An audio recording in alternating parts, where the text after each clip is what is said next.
This video is sponsored by DeepDive. There's no doubt in anybody's mind that spring is one of the best times to go out and fishing. You can catch some really big bass that are starting to feed up from their time being hunkered down in the winter as they're putting on a lot of the fat stores going into the spawn. It can also be one of the hardest times to go fishing too because of the way that the bass migrate during around this time. They're going away from their winter haunts that they've been hunkered down for the last several months, and they're starting to roam around and heading back towards where they spawn. So it can come down to being in the right place at the right time. And so what I want to show you today is what I use when I'm on a body of water like I am right now, which is the Chicago River. It gets a little rough, right? Especially in the Chicago River, the water levels are constantly rising and falling. There's constant current. So the first thing I'll do is I look for a body of water that's kind of similar, right? The Chicago River is fed by Lake Michigan, so I want to find a lake that's somewhere near the Lake Michigan as well that's probably also being filled. So for me, that's Lake Calumet. I use this because it's also being fed by Lake Michigan, and it's also kind of similar water that you would get here in the rivers. But what I'm looking at specifically, like I said, being in the right place at the right time, is I'm going to be looking at the weather, right?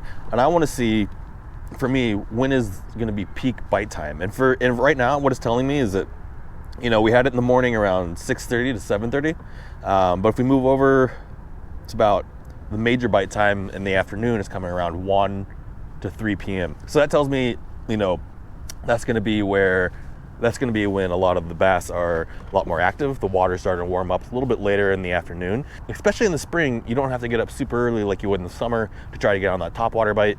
They're going to be a little bit more active towards the afternoon. So I'm going to be looking at the bite times. So another tool that I like and that I use a lot is the bait tool.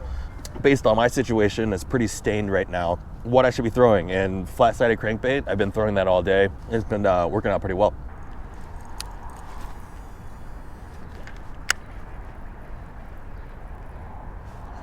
There's one. Nice.